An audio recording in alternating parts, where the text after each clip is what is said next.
हरे कृष्ण आपण समस्त राधाराणी हांडीशाला को स्वागत। आपण जदि चैनल रे नुआ अछंती तेबे चैनल टी लाइक शेयर और सब्सक्राइब करि नियंतु। आजिर रेसिपी सहज एवं सुंदर छुंची पत्र पिठा। तेबे चलंतु आरंभ करिबा आजिर रेसिपी। छुंची पत्र पिठा बनैबा पई प्रथमे आमे भिजेई रखितबा गोटे कप अरुआ चाउल को चलंतु भलो भाबरे चिकन करी बाटी नेबा।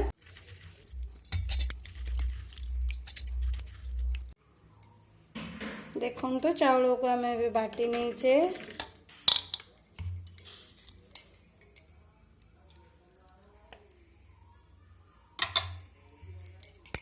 टमाटर आमर ये टिके बहलिया होइछि।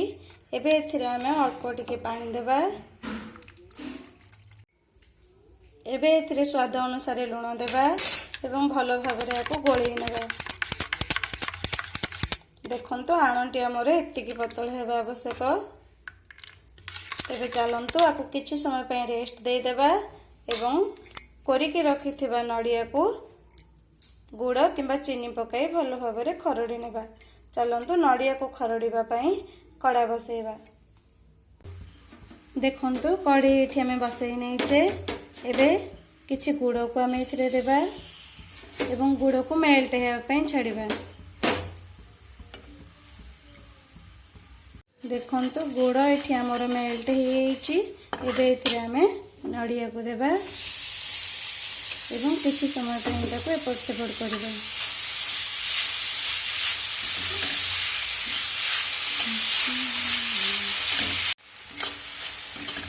देखंतु नडिया को हमें भली भाबरे भाजीबा। नडिया टिके सॉफ्ट होला पर्यंत एथिरे गुंड करी रखितबा गोलमरिच एवं गुजराती रो गुंड को देबा एवं ताको भलो भाबरे पुणी करे घांटी नेबा।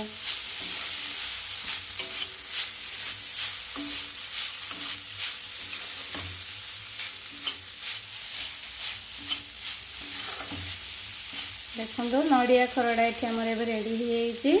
एबे चलंतु गैस रो फ्लेम को ऑफ कर देबा एवं आपको किछि समय ठंडा होया पई छाड़ देबा। एबे चलंतु पिठा करिया पई तावा गरम करिबा। देखंतु छुंची पत्र पिठा बनैबा पई एई भली गोटे हमको कपड़ा आवश्यक।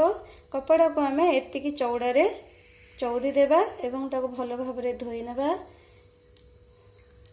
देखंतु कपड़ाटी को एई भली आण रे आमे भोडाइबा। देखंतु कपड़ा को एई भली आमे सुधरे भोडाइबा एवं हल्का भाबरे नै तावा रे एई भली आमे रखिबा।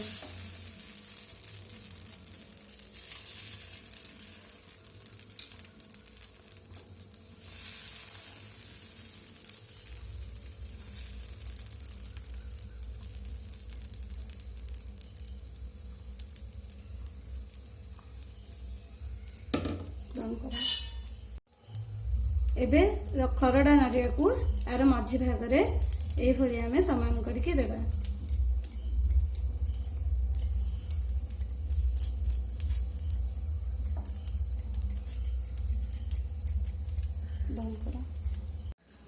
एबे गोटे पट साइड रो एई भली आमे पिठा को लेउटेबा।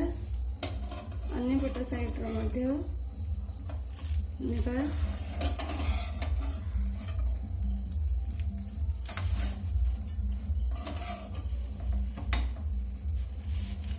देखंतु पिठाटी आमर अति सुंदर भाबरे हो जाइछि।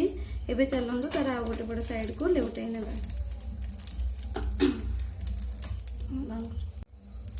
देखंतु पिठाटी एबे आमर एठी हो जाइछि। एबे चलंतु हम ताको प्लेट को काढी नेबा। पुणी सेही भली हमें बाकी पिठा को करबा।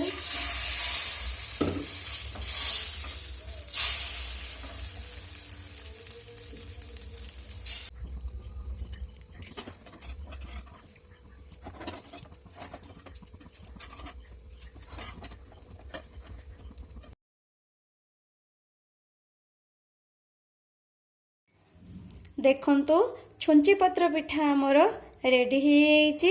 ये देखिया पई केते सुंदर होइछि एवं केते सॉफ्ट मध्य होइछि।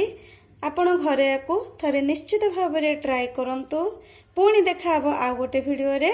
रहुछि धन्यवाद।